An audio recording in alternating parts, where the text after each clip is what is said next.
last time on What's Your Story, when it came to the point where I couldn't walk without a limp, I finally wised up and saw my doctor. And there it was, a herniated disc. My pain stemmed from a spondylolisthesis between my S1 and my L5 vertebrae. Apparently the herniation was right next to my sciatic nerve, which was the culprit of the pain in my hip area all the way down my leg. He gave me a list of options, and to be honest with you, all of them were undesirable. The timeline that he was giving me was really short. It seemed urgent. I decided to go on a hunt. And now, part 3. It was wonderful to finally find people with a similar condition.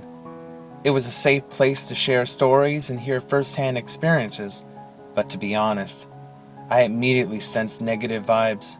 There were so many people suffering worse than I was. It was really disheartening. Chronic debilitating pain has a way of destroying the mind if we let it. Don't get me wrong, I needed to hear many different perspectives. My issue was with those who superimposed their situation onto mine. After gaining some real-world knowledge about spine fusions and spondylolisthesis, there was a shift toward a brighter outlook. I let my positive mindset set the tone.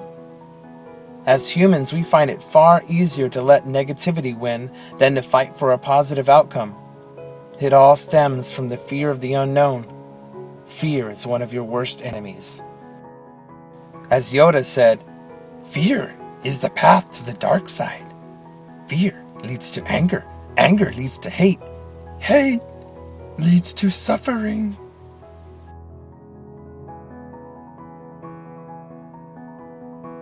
The painkillers did their job, which allowed me to teach, as well as put away a cane that I had been hiding for quite some time. I didn't want the staff or my students to see me relying on it to walk. I mean, so many of the kids look up to me like I'm some sort of superhero. I couldn't let them see that I was suffering. My doctor called me in to see how the painkillers were working and to go over some recent findings from my MRI. He wanted to rule out a possible additional problem, but only a CT scan would rule that out. We went over a possible timeline of events, and since he knew that I didn't want to be out of my classroom, decided that I should have a cortisone shot during my Christmas break, of all times, and that it would possibly buy me 2 or 3 months worth of pain-free time. In my condition, anything that would reduce my pain level was much appreciated, so we went ahead and scheduled that. He figured my spine fusion would take place during my spring break, and that I would have to take the remainder of the school year off.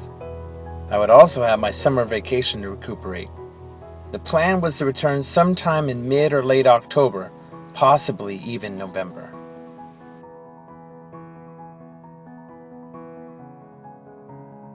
Well, the results came back, and it was determined that I had a fractured L4 vertebrae that never quite healed properly.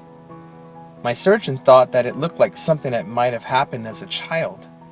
Nothing really came to mind, although I do remember being chased by a bully while I was in middle school and jumping off this 6-foot-high wall. I remember that I felt my spine compress, I heard a snapping sound, and then got the wind knocked out of me.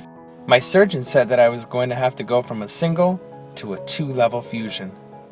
If not, my L4 vertebrae would be forced to bear the weight of my spine and upper body, and eventually it would shatter. So, the operating table was set for a party of 2. I'm just glad his keen eye caught the problem in time. The day finally came for my cortisone injection, and the extreme pain from my spondy wouldn't allow me to stay still to receive it, so they had to numb the area first. I was warned that the pain was going to increase significantly over the next few days, but then it would subside and I'd be fine. I was banking on that.